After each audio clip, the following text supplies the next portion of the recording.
Film has and always will be a subjective art form. A film that someone else likes might not necessarily click for somebody else, and that's great because everyone's entitled to their own opinion, and that is the beauty that is film. However, throughout the years I've seen a lot of films getting undeserved hate directed at them, sometimes even before they've actually come out, which I think is really stupid, and you shouldn't judge a film until you've actually seen it yourself. Now, on the very rare occasion, the universal hate that is directed at a film can sometimes be justified.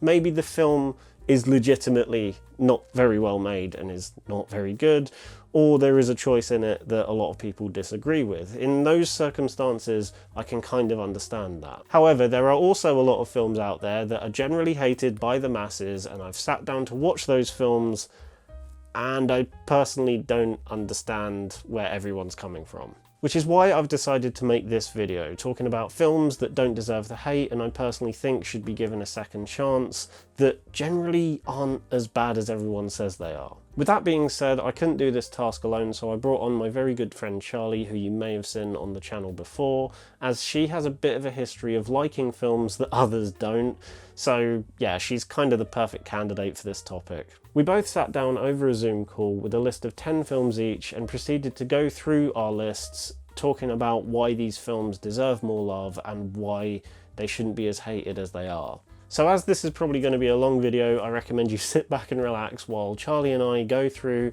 a variety of films that we personally think don't deserve the hate and should be loved more. So, me and Charlie are both here. She's got her list of 10 films. I've got my list of 10.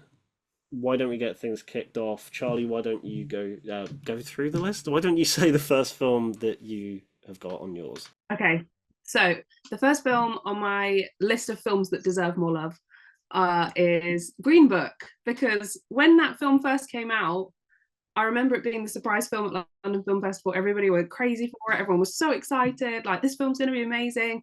Everyone loved it, 5-star reviews, nominated for a ton of Oscars, won Best Picture, and then like a week later, everyone was like, I hate Green Book. And I just, like, I can't live in this world. Green Book is a great film. It still stands as a great film. It's full of great performances. So yeah, number one on my list of films is Green Book. Yeah, I'm going to be brutally honest. I mean, we've talked about this in the past anyway, but like there seems to be a trend in recent years of like film getting a lot of hype, wins an Oscar, just everyone hates it. Like Coda falls into that category, and it annoys me so much because Coda's such a lovely film. And there's even examples of like they don't get hated on, but they just kind of get forgotten about. Like I love The Artist, and no one talks about that. I love Argo. Yeah. We both love Argo, but no one talks about that anymore. And it's just like, what happened? Yeah, it's almost like they just fell through the cracks. Actually, quite a lot of films on my list are films that won, well, the films that did well at the Oscars. Yeah. And then soon, like so quickly after the Oscars was passed and we were out of award season, everyone was like just shitting all over it, like they were the worst films ever made. And it does bother me. I will be honest, because like we were just having a run through of both of our lists before we started filming. Charlie's gone for like you said, the kind of not Oscar bait, that's the worst way to put it. The films that won lots of awards, but then just everyone kind of disregarded them afterwards. Whereas I've unintentionally gone for like blockbusters that everyone hated. So we've got like a nice balance with both of our lists, and I think Green Book's a good one to start with. I've not personally seen Green Book, but like it annoyed me at the time, despite not having seen it. I'm just like, hang on a minute, 2 months ago everyone was loving this movie, and now you suddenly hate it. Where's this come from? Someone please explain. The same thing happened to Coda. It's like as soon as anything becomes popular, people have to suddenly be like, I'm going to be edgy and different and decide I don't like it, even though 6 months ago you were saying it's like the best film you've seen this year. So it's like, and that's not aimed at anyone specific. I'm just like, it's just a generalization with a lot of these films, is that all of a sudden it's like it's too cool, so I'm not going to be a part of this. And it's like, and I find that's the case with a lot of the blockbusters on your list as well. It's like, you're allowed to enjoy stuff and that's okay. to completely contradict Green Book, my first film I've picked is Mummy Tomb of the Dragon Emperor, which Love that. for some reason, and again, this is like a lot of my list is a case of like, I loved it as a kid, I still kind of love it now. I've never understood the hate for it. At least, like, there are some films here where I do kind of get the hate, but like, I still love it. Whereas Mummy Tomb of the Dragon Emperor, I think it's a really good third film in the series. I don't get what there is to. It's a bit rough around the edges, but like, everyone loved the first one, everyone loved the second one, and then everyone kind of universally forgot about the third and just kind of wrote it off as being, you know, Yeah. crap. But it's got a lot of good things in it. I'll always love seeing John Hannah in a film, and I think he brings a lot as I can't remember the bloody character's name. Yeah, The me neither brother. actually, but Yeah. yeah, he's great in it. But it's a fun film. It might quality wise it maybe lacks a few things from the first two, but it's still a fun, like the entire Yeah, final act where it's just this massive battle. I loved that as a kid. yeah, And I still think, even though they replaced Rachel Weisz, I still think the dynamic between the O'Connors, I think works. It's a good film. It's a good film. It's the good of me. this is it. That's yeah. That's what it always comes down to. Is it's like people almost like want too much from these kind of films. Mm, It's like, and I'm not saying people's opinions aren't valid. Everyone's yeah. entitled to enjoy or not enjoy whatever. But Yeah. I just think like people nitpick a little bit too much with a film that's called The Mummy Tomb of the Dragon Emperor. Yeah. Like, what do you actually expect from a film with that title Yeah. that is a sequel to the previous two? You know, like Yeah. it is exactly what it says on the tin. You Mm. know, it's not going to be great cinema. It's not going to be the next Citizen Kane, but like we're allowed to just enjoy it. Why is it not Anyway, the sorry. next Citizen Kane? That's my question. The question. Because the thing is, I saw a Mm. I just googled it out of curiosity, but I saw a review that someone did of the film on YouTube, and they were like nitpicking the historical inaccuracies of like, well, that's not really how the Terracotta Army came to be. That's not how this happened. The Great Wall of China didn't actually exist at this time. And I'm like, mate, it's a film called The Mummy, Tomb of the Yeah. Dragon Emperor, and you've got Jet Li throwing fireballs at people. It's not going to be historically No, exactly. And it's okay that it's not like it's not claiming to be. no. Like that's the thing with a lot of these films is they're using the sort of like foundations of, because history is full of incredible stories, right? Stories Yeah, that are true, but they are stories, yeah, and it's just picking from that and using it to like carry the mummy story along. And yeah, I think that like it's okay that it's not mm, historically accurate. Like yeah.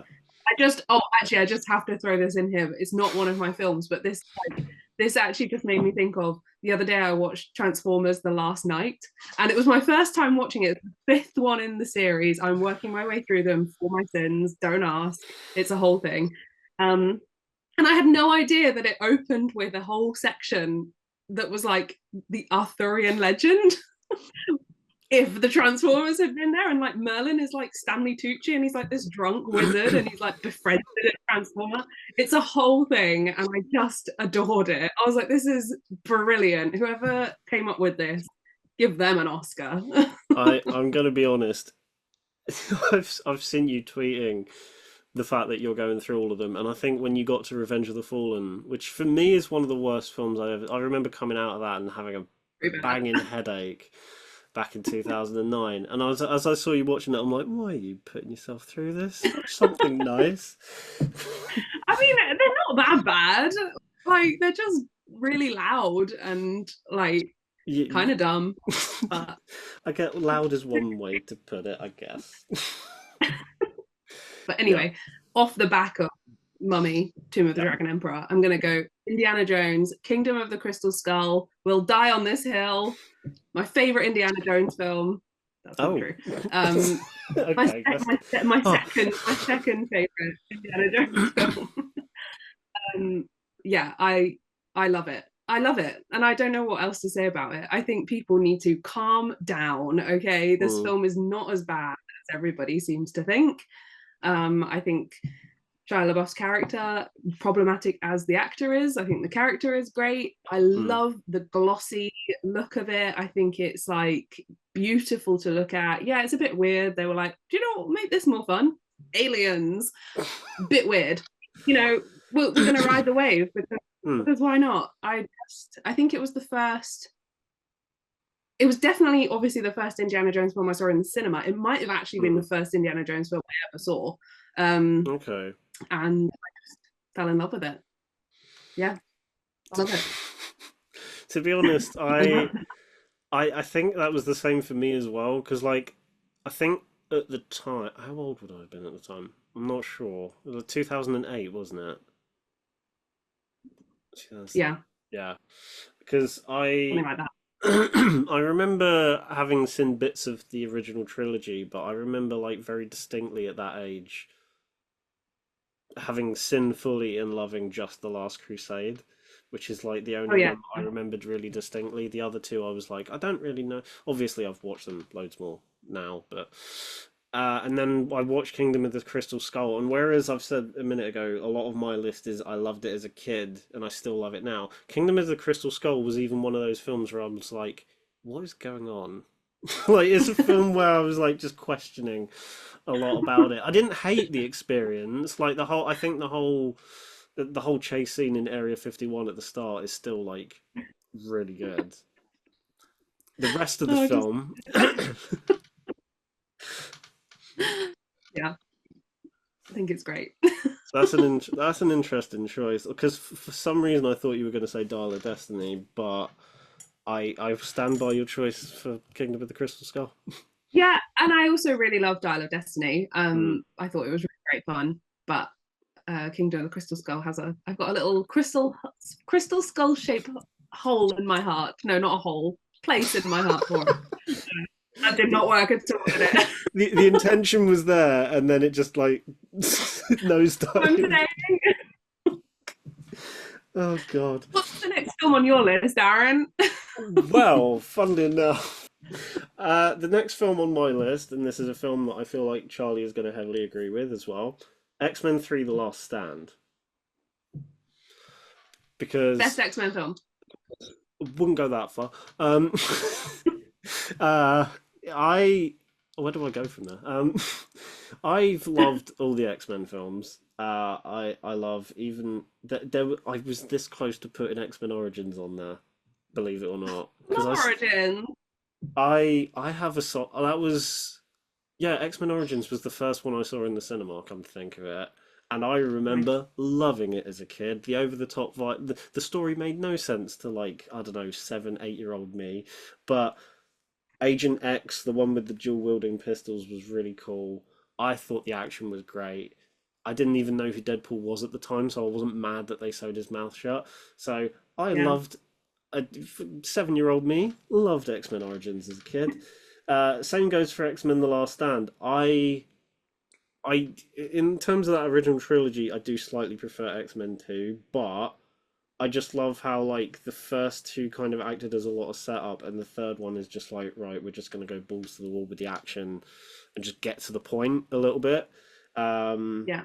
Plus, I just think it's got some really good inclusions. The action is a lot more intense in this one. Kelsey Grammer as Beast is probably the best casting choice, like full stop. Yeah. It's just good. It's just a good film. That's good. You're going to hear both of us say that a lot. Like we might not have a coherent, thought out sentence for these films, but we'll just go, it's good. It's good. And also with X-Men Last Stand, so I have a really like core memory with going to see this film. So we took bear with me here. We took my grandma to the cinema, and she wanted to see the Da Vinci Code. Now, I don't know, what year did Last Stand come out? 2006. Like, yeah. Okay, so I was like 15. So I was 15-year-old Charlie did not want to watch the Da Vinci Code. Okay, that was not something that interested me at all. But my say my dad. So my dad took me to see X-Men Last Stand. Hadn't seen any X-Men films at this point. Yeah. And my mum and my sister took my grandma to see the Da Vinci Code, and then we went for lunch after or something. I don't know. Yeah. Okay, so oh my god, I just thought of another film I should have put on my list. Oh, sorry. I'm just it's No, just I'm too curious many. now. I'm curious. What film were you what did you suddenly think of? Obviously, the greatest superhero film of all time, Daredevil. Why have I not put Daredevil on my list? I'm actually kicking myself because I put it on my I'm so list mad and at then myself. no, I put it on my list and then removed it for something else and then didn't put it back. And I'm like, hang on a minute. We both like Daredevil 2003, and none of us, we've both like. How have we screwed up this badly? We're not I even know, halfway because through our Matt list. Murdock has been he's been my Twitter cover picture literally since I started my account. He's gonna be Uh, so mad at me. right, Um, side what was I? tangent. Side tangent. We both unironically love Batman Daredevil 2003. Okay, no, Um, no, no, no. We don't sorry, love Batman. I do. Daredevil. Daredevil, Daredevil Daredevil 2003. 2003. Yeah, First comic book movie I ever saw, and still to this day, easily one of my favorite comic book movies of all time. Okay, well, let's just stick to superheroes or supervillains. My okay, next one is Joker. Now, I know okay. Joker is vastly kind of loved.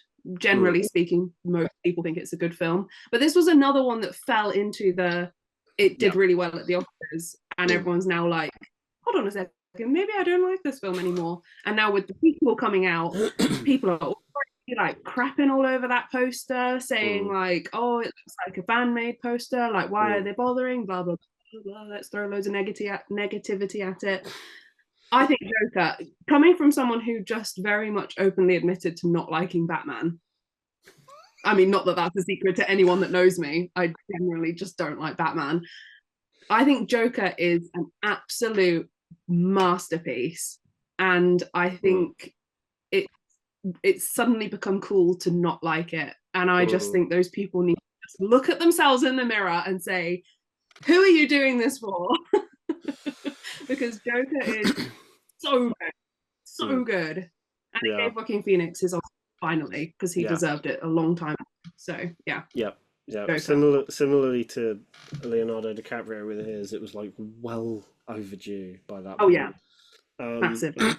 yeah, I will stand with you on that one. I still love Joker. I don't. This is see, this is the thing. I understand that like films can kind of be reevaluated by the masses over time. That made sense in my head.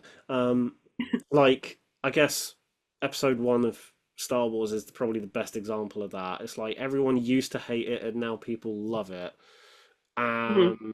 And I guess that makes sense because like the people that grew up with it are now like adults and they're now, viewing it for what it is. Whereas I've never quite understood the opposite trajectory. If it was Yeah, loved once, unless yeah, something about that film has like skewed it, like I don't know, someone that was involved with the film is like incredibly like a wrong un now.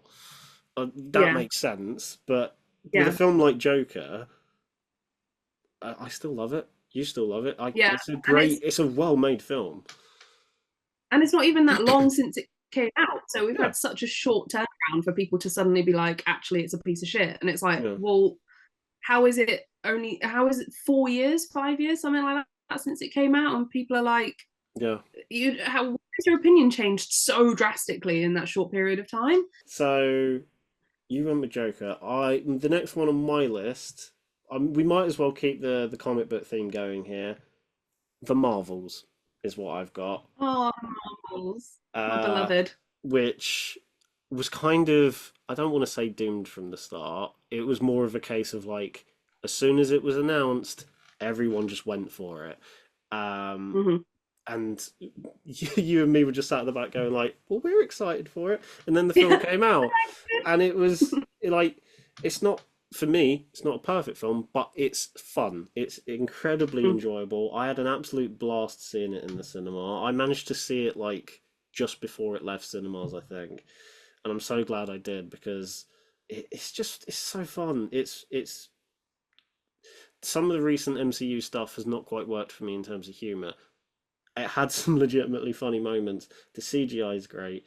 It's it's good. It's enjoyable. It's fun. Stop hating on it. I Yeah, don't get it. I really don't get the hate for the Marvels. Like there are, like I said at the start, there are some films here where like I can very clearly see why people would nitpick on certain aspects yeah. of the film. I legitimately have, since seeing it in December last year, I genuinely don't understand it. It baffles No, me. I don't. totally agree. And I'm not gonna get up on my high horse about this, but I do Mm, also think the fact that it is a female-led superhero film has a big part to play. I mm, think we can see that a lot in recent years, like with, I mean, Captain Marvel itself did really well in the box yeah. office, but it still gets a lot of hate. Brie Larson gets a lot of hate. I Mm, think that has a big part to play. mm, But that is all I'm going to say on that, because otherwise we'll be here all day. It's yeah. probably best not to open that can of Mm, worms.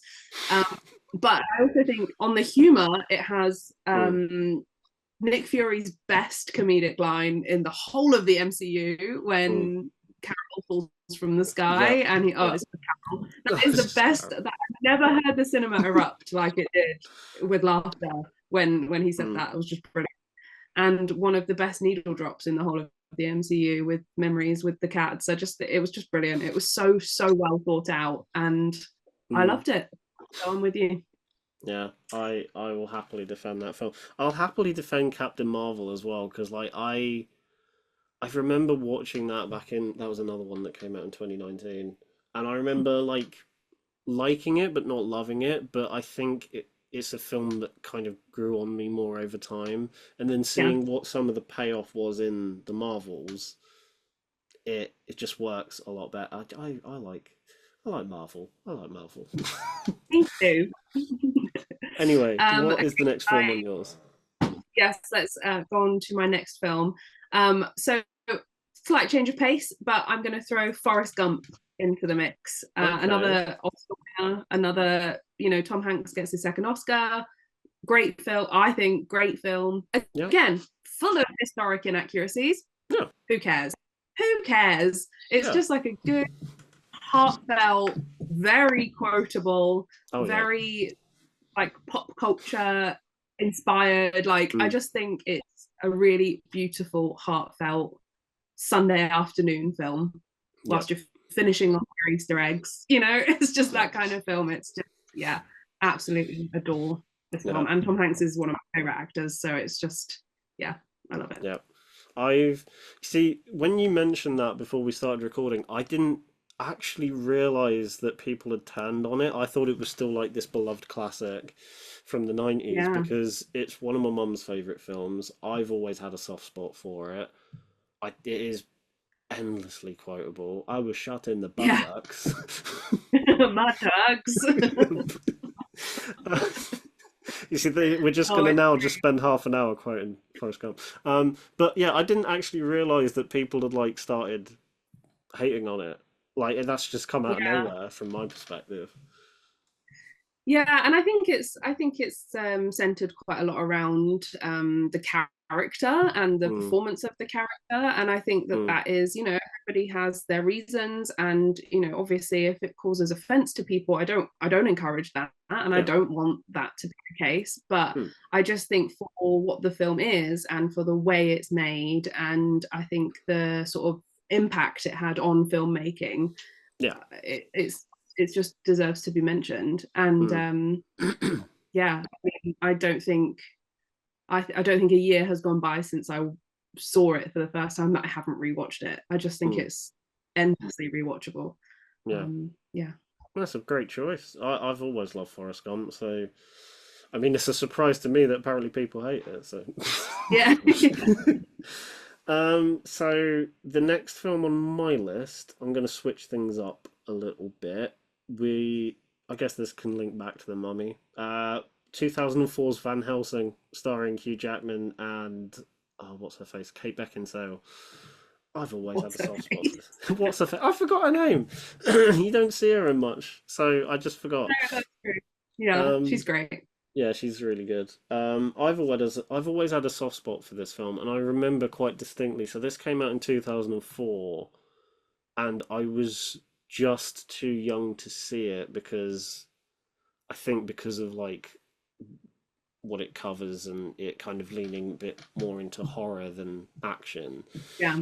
Um, my dad went to see it without me, and I was like, "But I want to see the film with the vampires True.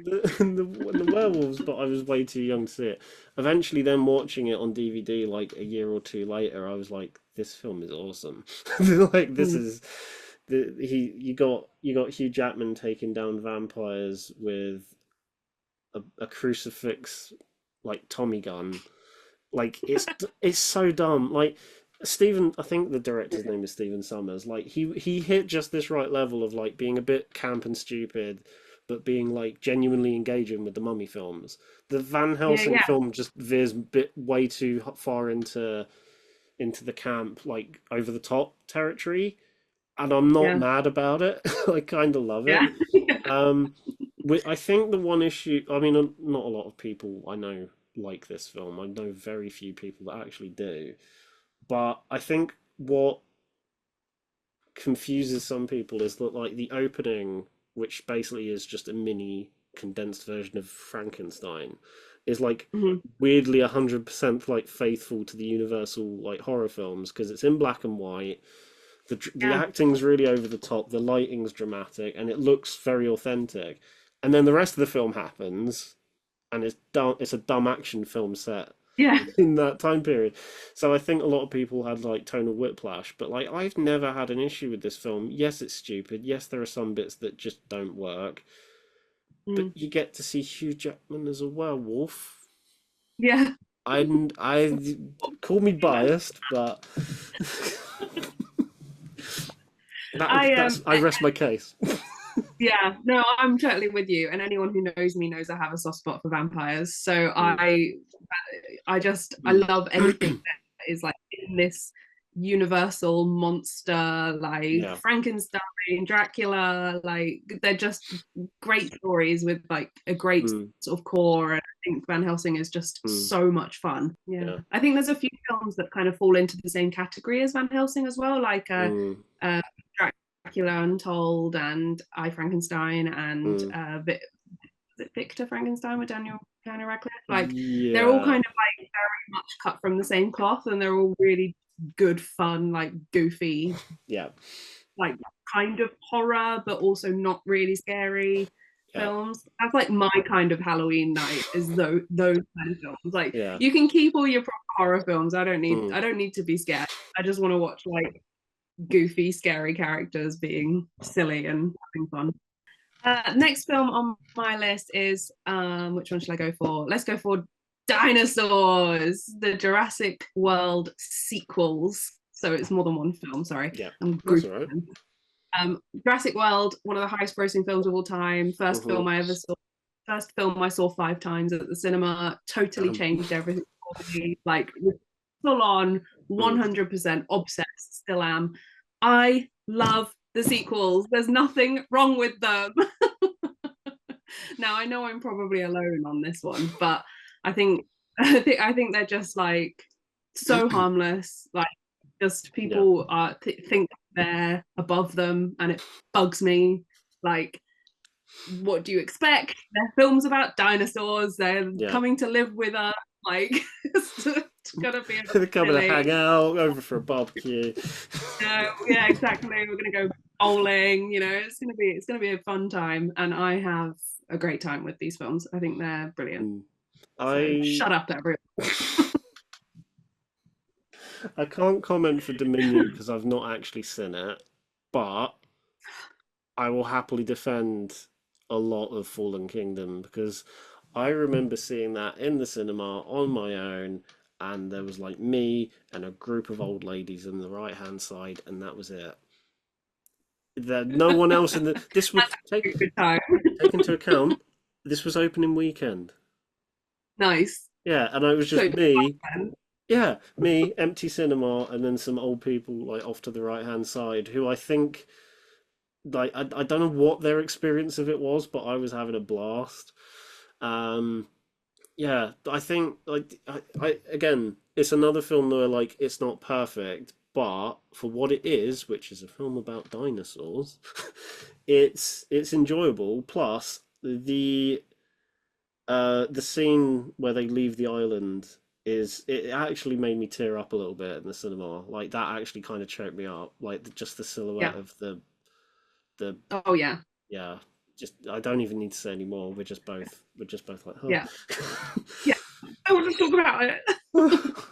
Yeah, I love that choice. I mean, I even feel like the first Jurassic World has started to be like hated over the years as It's well. kind of fallen into that trap of, because sequels weren't as popular, Mm, people are like grouping them together, and yeah, I think that happens quite a lot. It's yeah, like, should we should the first film in a series be affected if the sequels are bad? And it's like, or bad air quotes, because I yeah. obviously don't think they're bad, but like Yeah, yeah, I generally know what you speaking, mean. yeah. And I think that's a shame, because the first Jurassic World is it's brilliant. Mm, It's so good that yeah, I just think it's a shame that people who didn't like the following two are just going to be like, well, all three Jurassic World films are shit. And yeah, it's like, they're three separate films. Like, yeah.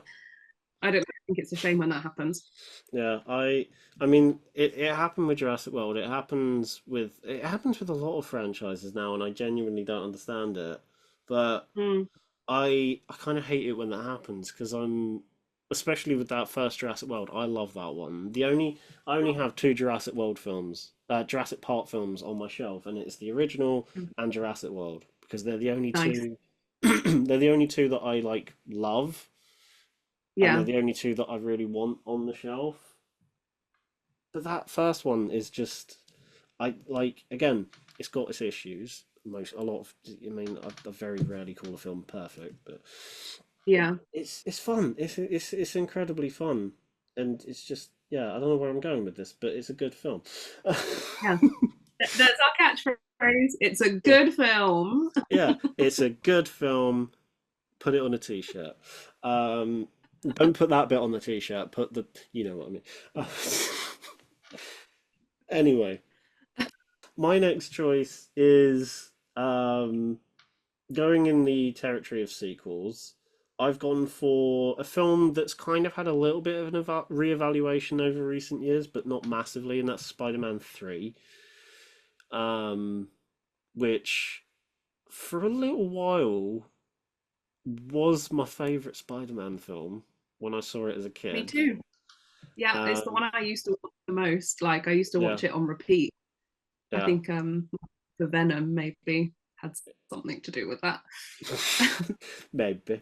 I was it I when I was a kid and I saw this back in like 2007, I never had an issue with them cramming too many villains in. I never had an issue with like the amnesia storyline. All the things that basically get nitpicked on it now, I never had an issue with when I saw it as a kid. I was just having the time of my life because I'm like, Sandman's cool. Oh wait, Venom's in it as well. This is really cool.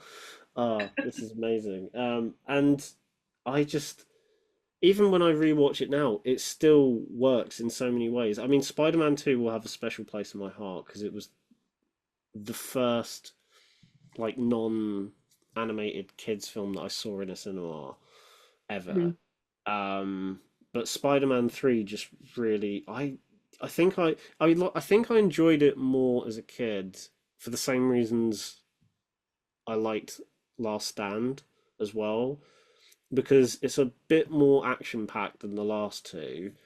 It kind of even though it's the longest of the three, it gets the point a bit more quicker with this one, Yeah. and there's just more going on.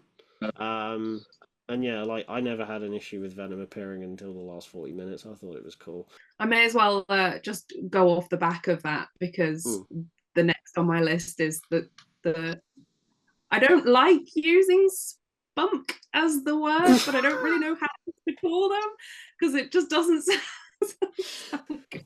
I really hope they come up with a new Anyone tuning into this video for right it. now thinks your next film choice is that, and it's not. So yeah, Just to clarify, it's an abbreviation for something. the Sony Pictures universe of Marvel characters. And anybody who knows me knew that I was not going to get to the end of this list without mentioning Morbius. and Venom and Madam Web, and obviously I'm incredibly excited for Craven. I think these films have become a punching bag. I think that people are enjoying hating them, and I think a lot of people are. I particularly saw this with Madam Web. I saw a lot of people saying, I saw the trailer, I thought it looked terrible, so I'm going to go and watch it. Yeah. You are setting yourself up for going to see a film that you know you're going to hate. Yeah. Why are you spending your life doing that? Like, I don't go and see things at the cinema that I don't think I'm going to like. So if you don't think you're going to like it, either go in with an open mind, don't go in with the whole, I saw the trailer, I think it looks shit. Go, I saw the trailer, didn't look great, but I'm gonna give it a go. You know, just change your bloody process. Like, I'm not saying everybody has to love them. I know that they're not technically perfect films. In fact, they're very far from being perfect films. Yeah. But I cannot tell you the sense and the level of comfort I get from these films. Like, I've seen Morbius more times than anyone. I know that. I bought the novelization of the comics when it came out and I read it immediately. I've listened to the score more times than any film. Like, I love that film so much, but it's because it's like a comfort blanket. And when I've had a shit day or I'm exhausted or I don't know what else to watch, I want to watch something that I don't have to put any thought into. Yeah. Generally is the film I go to. And I love the Venom films. I think they're great fun. I can't wait for the next one. And Madam Web was so much fun. I really gutted it didn't get a longer cinema run. I only got to see it once. Yeah. And thank you. As you were. If I could throw like metaphor like roses across the screen, just like, oh, bravo. Yeah. I mean, I can't comment for all of them. Basically the only one I think I've not seen is Madam Web. I do want to watch it at some point because I actually saw the trailer and was like, that actually looks kind of decent. I didn't immediately go like, oh, that looks shit, I'm gonna watch it because it's shit. Yeah. I wasn't one of them people. But when I eventually did watch Morbius, because after like you and some other people we know were just talking about it non-stop, I was like, you know what, screw it, I'm gonna watch it, give it a go. I mean, it's not even 2 hours long, so it's a very quick watch. Right, I'm gonna be brutally honest here. It's not bad. I thought it was fine. I thought it was fine. It's not the best thing I've ever seen. It's far from the worst. Not, it's nothing like, I don't know, Samurai Cop or something genuinely shit. Like, it's got redeemable aspects. It's fine. There's your pull quote. There's my pull quote. Shove that on your DVD. Redeemable aspects. So the next film on my list is a childhood favourite of mine, and that is Tim Burton's Charlie and the Chocolate Factory.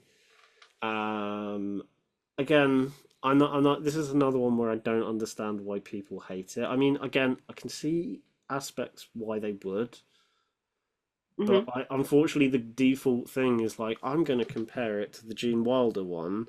If you do that, it's kind of not fair.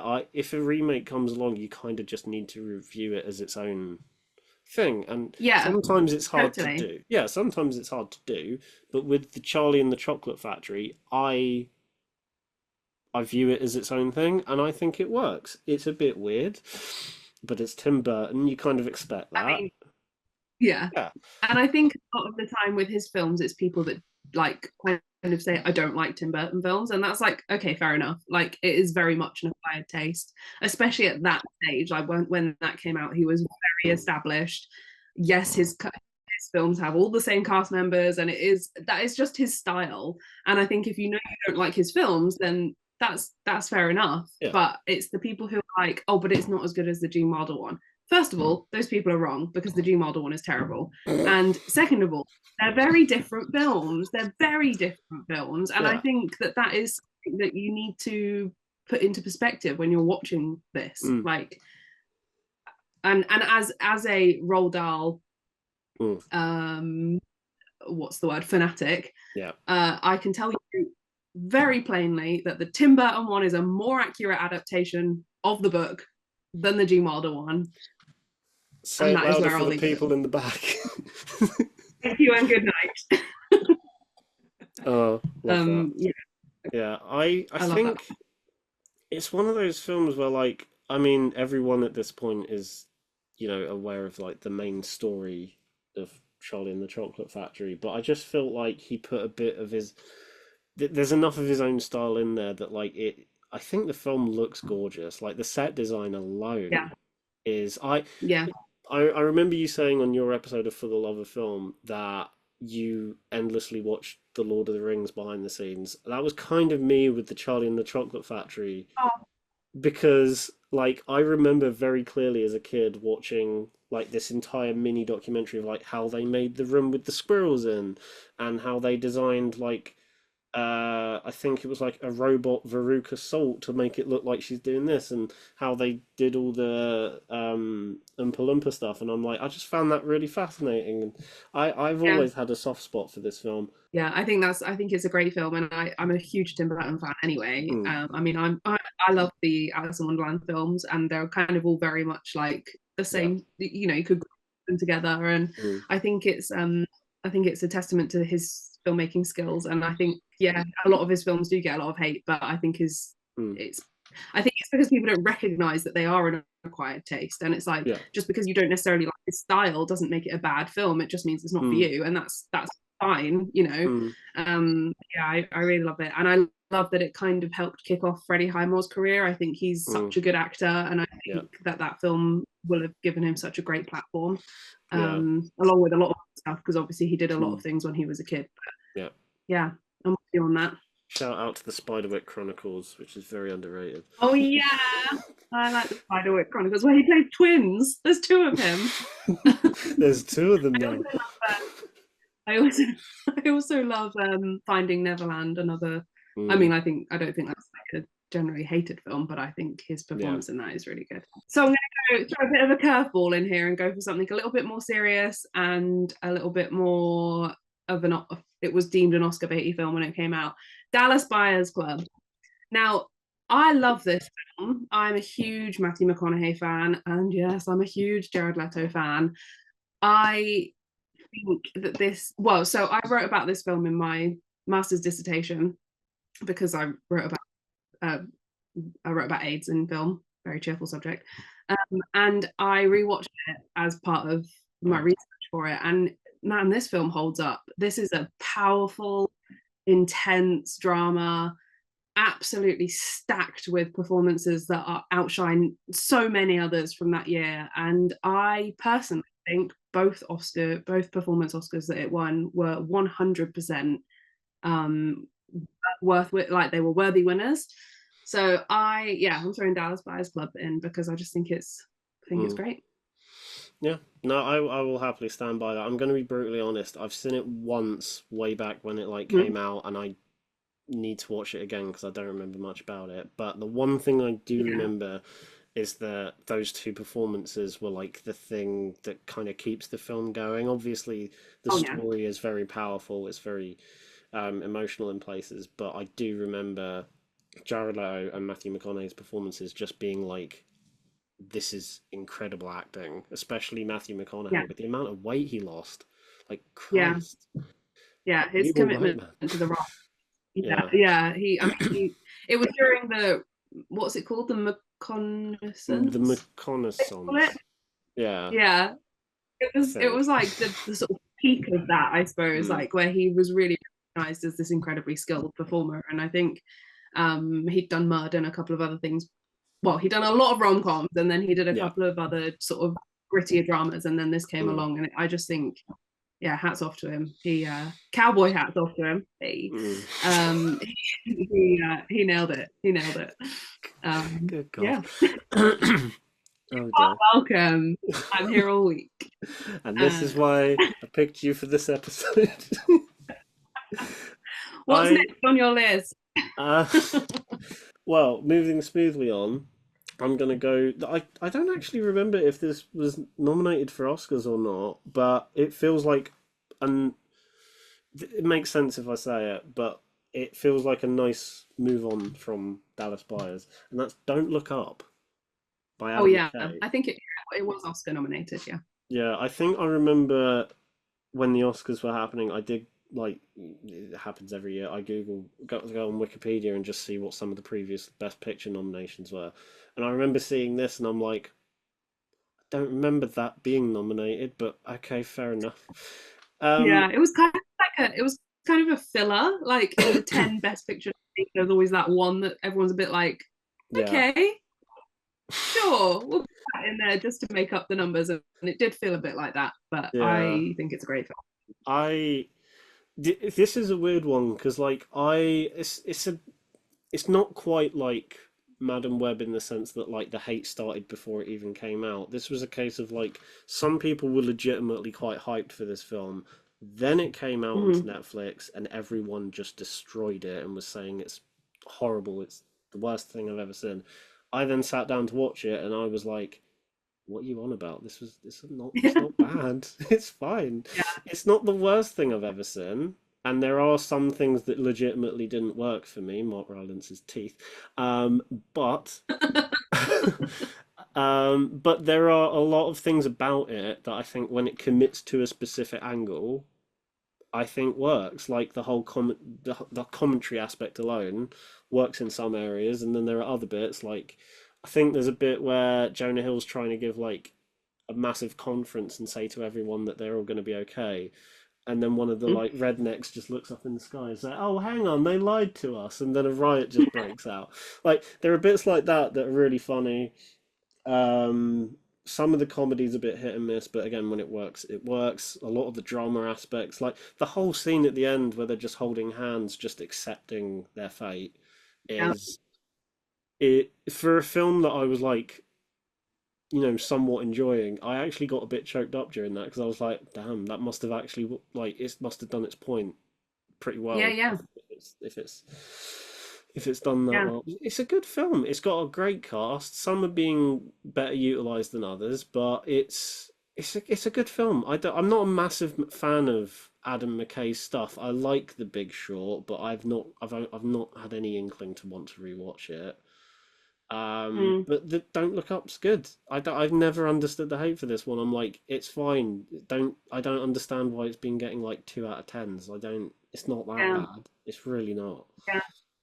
No, I'm totally with you. I actually don't like any other Adam McKay films. I'm usually quite vocal about my distaste for his films. Mm. Be vocal? Never. But Don't Look Up, I thought was really, really good fun. I remember watching it with my sister, Mm. and we were both just like really glued to it. And yeah, it's got a great ensemble cast. The Mm. cast is like is everyone forgetting that Leonardo DiCaprio was in that film? Like that's like Yeah. a hell of a cast. Like Mm. it's just, and I love Mark Rylance. He's one of my Mm. favorite actors. And yeah, okay, his teeth are a bit weird, but I think his performance is great. Like it's Mm. totally different to anything we've really seen from him. Yeah. Um and Timothy Chalamet's great, and Jennifer Lawrence is great, and I just Mm. think it's really, really, really good fun, and really good fun with a really important core. Okay, next on my list is JoJo Rabbit. I can almost hear the groans of film Twitter as I shout the words JoJo Rabbit from the rooftops. I want to Um, say something before you get into this one. I yeah. don't. This is one that again similar to Forrest Gump. When you told me this was on your list, I'm like, people hate Jojo Rabbit. When was that a thing? Well, I mean, hate might be a strong word, but people have definitely turned against Taika Waititi as a filmmaker Yeah. in recent years, and Mm. I think it's the traditional case of independent filmmaker gets offered big studio budgets to make big Mm. studio films and takes them because he's not an idiot, and then churns out these superhero films or whatever, and then people are like, this guy's a sellout, so I'm Mm. not gonna be a fan of his anymore. You don't have to like his big studio blockbusters, that's fine, but just Mm. because you don't like those doesn't mean you have to turn against his independent film work. Like Mm. his some of his films are so good, Mm. and I think Jojo Rabbit is one of them. I think Jojo Rabbit is a 5-star masterpiece. The performances are incredible. The way it weaves comedy into this like heartbreaking story Mm. is just like there's not many filmmakers out there that would be able to capture what he captured in this film, and I think it deserves to still be loved. I actually watched Next Goal Wins yesterday, which is his like most recent film, and it has the same feel. I know that there are a couple of issues that people have with it, and you know I'm not belittling that. As a film as a whole, I think it has the heart.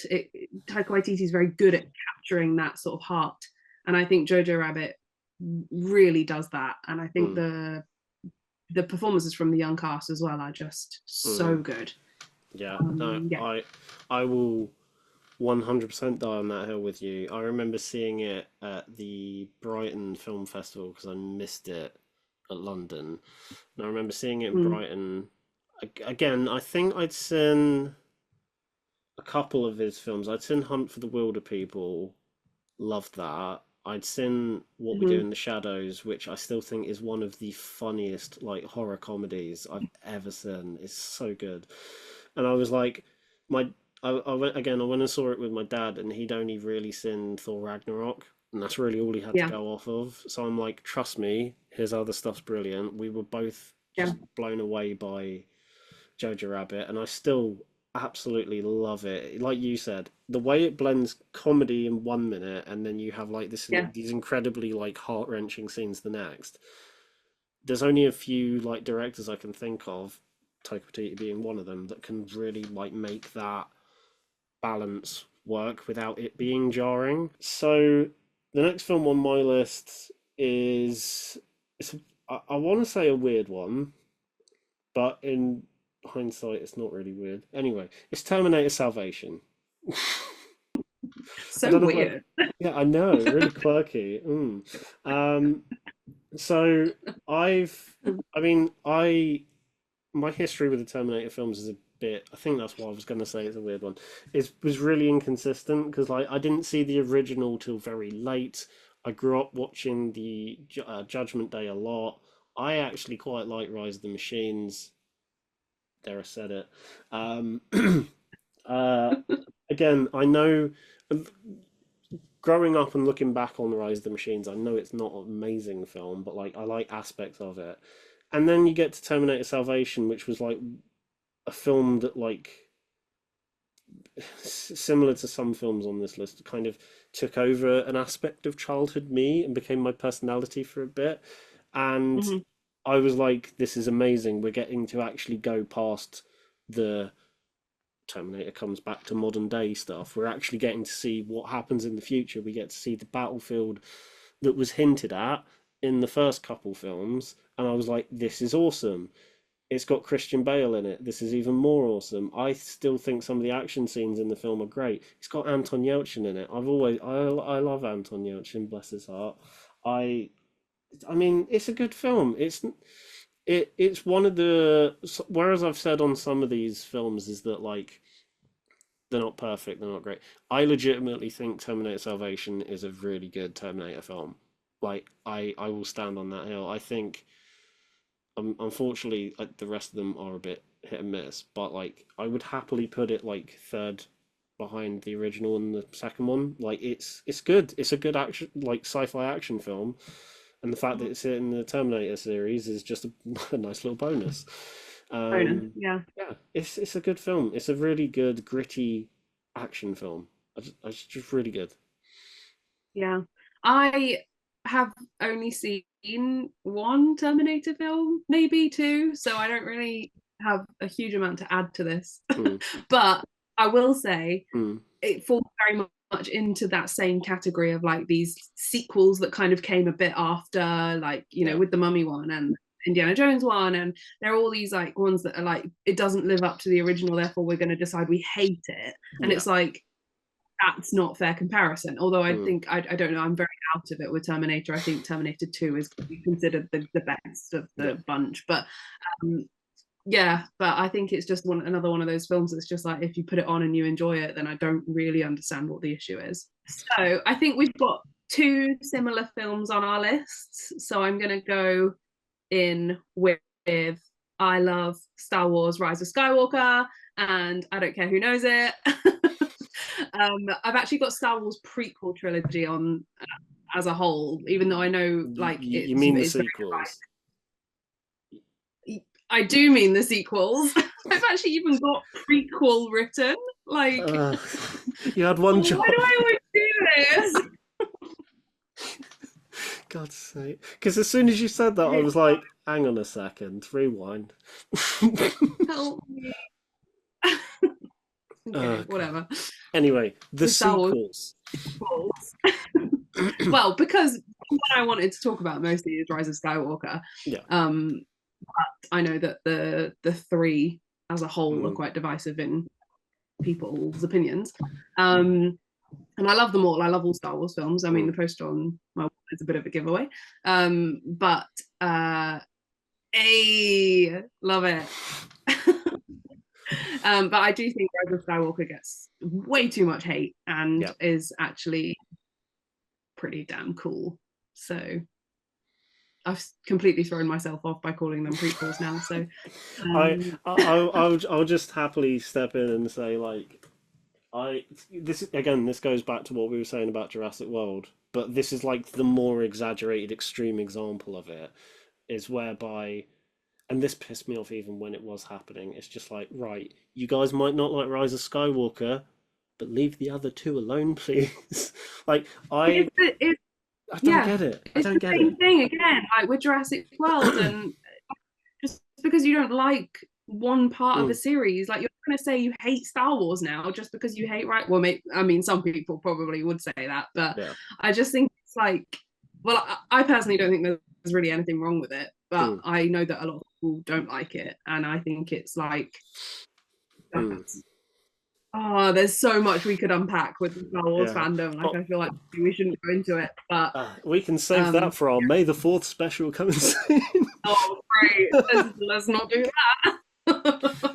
I mean, all I'm gonna say is that, like, I mean, we've kind of talked about it briefly before, just in general conversations, but Force Awakens is kind of one of my favorite Star Wars films, and I'm not afraid to say that because it's the first Star Wars film I saw in the cinema ever, because I missed the prequels. I think the first two prequels I was too young to see, and then Revenge of the Sith came out, and I kind of missed it, and then only saw it on DVD. When The Force Awakens came out, I was like, I'm not missing that. And I ended up seeing it twice, once in a normal cinema, and then again in the BFI IMAX, which in 3D, which just blew my mind. Yeah, I love that. That was incredible. And I still love it. Like, it's probably one of that and Revenge of the Sith is, as much as like the original trilogy is beloved in that, I think those are the two most rewatchable ones. Like, I could happily go back to Force Awakens and Revenge of the Sith, God knows how many times, and still have an absolute blast with it. Last Jedi, I'm a bit mixed on, but I still like aspects with it. And with The Rise of Skywalker, I've had not an epiphany.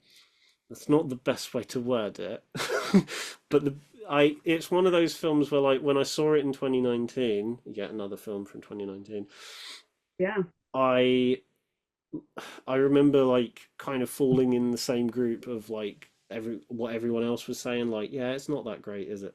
But over the years, I haven't rewatched it that much, hardly at all. But it's like constantly stayed in my head, which I can't really say the same about The Last Jedi, but The Rise of Skywalker has stayed in there. And the more I think about it, the better certain bits get. It's a good film. It's a good film. People are so hung up on, like, that one plot point that they're like disregarding the rest of the film, the rest of the trilogy, really. And I think it's, like, unfair to do that. Like, I don't want to get into the category of me telling people that their opinions are wrong. Obviously, they're not. Like, if you don't like it, you don't like it. I genuinely don't care. But, like, I think it's unfair to judge people if they do like it. I think that's kind of the stance I'm coming from. And on the topic of Star Wars, my pick is Solo: A Star Wars Story, because I love it so much. I've never understood the hate for this. I mean, back in the day when it came out, which isn't even that long ago, I remember being a bit annoyed with like the behind the scenes stuff, like the fact that Lord and Miller were gonna be directing it. And when I heard that, I'm like, that's brilliant. I love the Jump Street films. I love the Lego Movie. I know you don't, but uh, um, but I was like, okay, that's perfect. They've even picked a cast of like comedic actors. That's perfect. Like you got Woody Harrelson, you got Donald Glover, you got Phoebe Waller-Bridge, you've even got Alden Ehrenreich. You've got comedic, talented actors. That's perfect with those two directors. And then Mm. they kicked them out and replaced them with Ron Howard, who's not my least favorite director, but he's not the first person I'd go to. So that had me worried at first, and then I watched the film and I'm like, that was fun. Why is everyone dumping on it as if it's like the worst Star Wars film to ever exist? It's not. Yeah, totally. Yeah. Yeah. And has some of the most interesting new Star Wars characters. Like Mm, Kira is one of my favorite Star Wars characters. mm, I actually cosplayed as her at the Star Wars Celebration last year. mm. And I just think that there is so much more to her and Yeah. to the sort of legacy of the other characters. I mean, Han Yeah. Solo is Han Solo, and we love him. Like, who doesn't love him? Yeah. And but I think these new sort of characters that were added into this universe are Mm, now going to be completely swept under the carpet because of the like yeah. sort of lack of success of this film. Mm, That it's such a shame. Like, I mean, don't get me wrong. I love all the what Disney Plus have done with mm. the sort of like extension of the universe, but we've already got these characters, so Yeah. why aren't we delving into what they could be, where they've come from, where they've gone? I mean, we were left on a massive cliffhanger at the end of Solo, Yeah. and now it's just like we're just going to pretend that didn't happen. Also, justice for Alden Ehrenreich because he Yeah. just I think one thing that annoyed me the most was the fact that he was getting not barraged by abuse, but like a lot of the negativity was directed like at him more than the film itself. And I'm like, Yeah. he's a great actor. He's doing a Yeah. brilliant job. Not doing an impression of Harrison Ford, but like making Cool. it kind of his own a little bit. And obviously seeing him in stuff recently, like Oppenheimer, just reaffirms that like he's a good actor. Leave him alone. Yeah. Just He's leave him alone. great, and he's so multi-talented as well. Like, Yeah. he's done, obviously Oppenheimer's a very serious role, a very serious film, and then you've got Hail Caesar where he's just giving Mm, this absolutely 10 out of 10 comedic performance, yeah. and it's like we need to see more of this guy. He's Yeah. so good, he's Yeah. so skilled, and I just think hopefully off the back of the success of Oppenheimer we'll see more of him, I because really I don't hope think so. so. This is a nice fun one for me to Hmm. really get into, and it is Bohemian Rhapsody, because I know so many people hate this film, and all I'm going to say is it won all but one of the Oscars it was nominated for, and that, in my opinion, makes it a great film. I love Queen. I have always said Freddie Mercury is pretty much the love of my life and the reason I am. And I went to so me and Neil actually went to the world premiere of this and got to sit in Wembley Arena, Mm. just like meters away from where Live Aid happened, and watch this film with the arena was full, so it was just the most incredible experience. And I I love this film, and I know that for a lot of Queen fans, they don't love this film because it changed the timeline for a few things, and it whatever, they have their reasons. But for me, this is just the most beautiful depiction of Freddie and of the band. I like that it doesn't just focus on Freddie; it very much gives all four of them space and a voice. And I think that is just, I think the casting is perfect, like perfect. I Yeah. think the storytelling is so well done. I think the look of it is amazing. I know a lot of people have a problem with the editing. I have to admit that's not something I ever really would notice. So for Mm. me, maybe it's not great. I don't know. I'm not an expert, so I can't really speak on it. I think it's wonderful. I really do. Yeah. I what was I gonna say? I don't know. I mean I love Queen as well, and I was really excited to see this film again. It was another one that I missed in the cinema, and I ended up seeing it on DVD when it came out.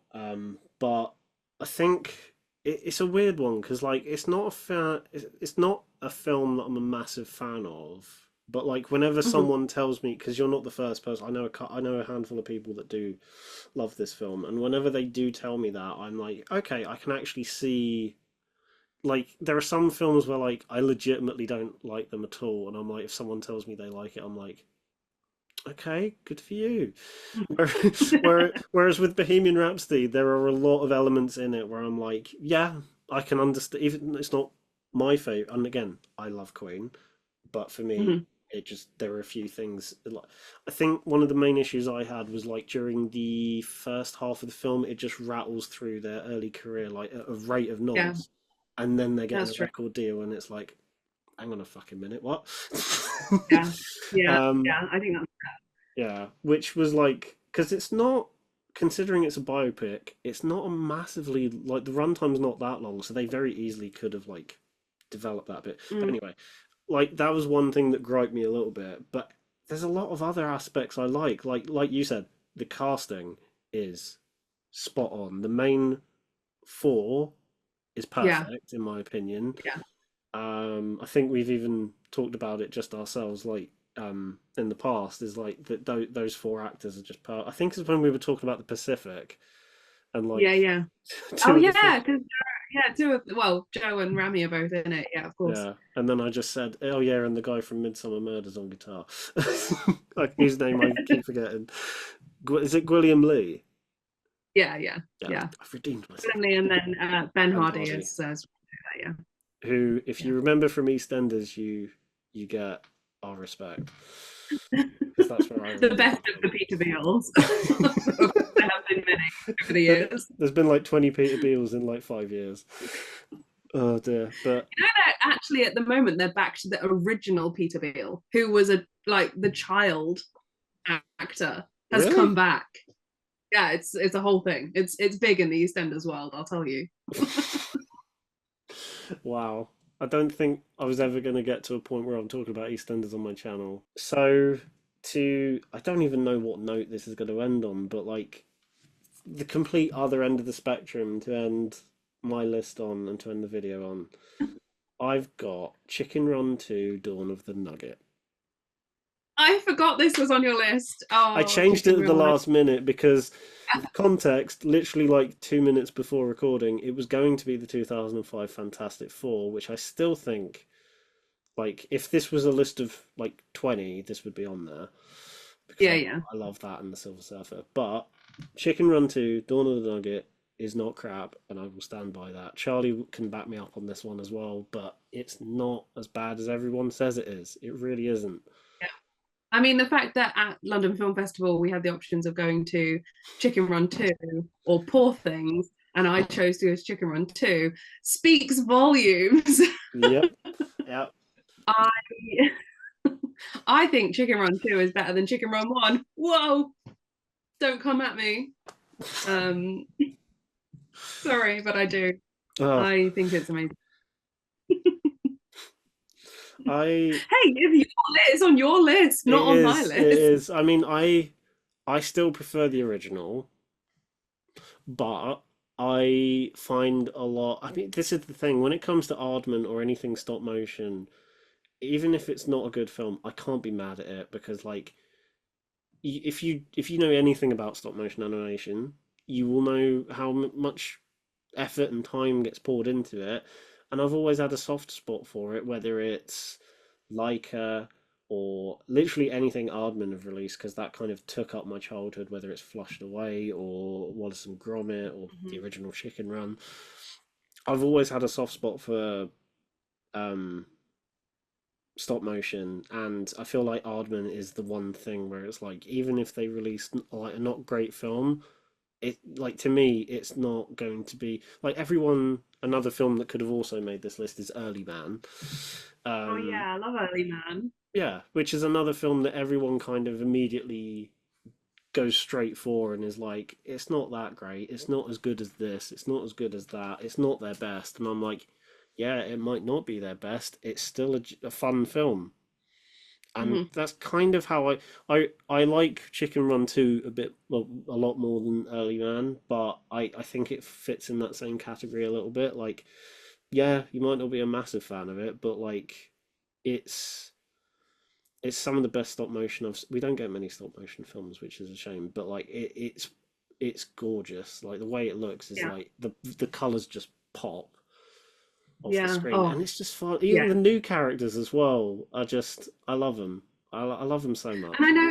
I know that a lot of people had a problem with the fact that they just kind of recycled the same villain, which yeah, they did. They totally Yeah, did. But also she's a fucking great villain. yeah. So It's it's like Mrs. Tweedy. why would you not use her again if you have Yeah. the sort of capacity and space to do that? She's like one of the best animated villains that really probably the best British animated villain, if Mm, not like up there with some of the other greats. You know, mm, I think it's silly to be like, oh, it's lazy to use her again. I don't think it's lazy. I think it's genius to mm. write a story where you can use her again. And it was such a great film to end the film festival on. Like when you've gone through 2 weeks of, or like 10 days of like really heavy hitting, like long, like emotionally charged films. And then you're just like, I'm going to go out with Chicken Run 2. And I was like, this is exactly what I needed. And it was great. Yeah, I love it. It was great to have you on, Charlie. Again, similar to what we did on the podcast, let everyone know where they can find you. I'm always thrown right into the like spotlight with this, and I can never remember my Twitter handle. So I'm on Twitter. Funny Old World X, I think, is what it currently is. But you can probably find me on there. And if you want lots of content about how much I love Morbius, that's a good place to find it. Yep. I am also on Instagram. I don't really use it, so there's not much point me putting that on there. So yeah, just find me on Twitter. Oh, and Letterboxd. But I don't know what my Letterboxd handle is, so you can find that on my Twitter account. If I'm in good at doubt, this. if in doubt, everything she just mentioned to some degree will be in the description to some extent. That's the best way to do it. Yeah, you'll find all of her socials in the description. I'd love to know in the comments what some of you guys think films that would fit this category quite nicely. Because if we get enough comments and this video does well, I think Charlie would be more than happy to come back for a part two on this because Yeah, we could be here for days listing films. I love talking about films that other people hate. That's literally like that's like totally the brand. So yeah, I'm here for it. Cool. So again, if you have a film that you think would be perfect for this, leave it in the comments. I'd love to hear what you think. Have a little discussion down in the comments and everything. If you like the video, give it a thumbs up, subscribe to the channel if you haven't done so already, and I will see you all in the next one. Bye. Bye.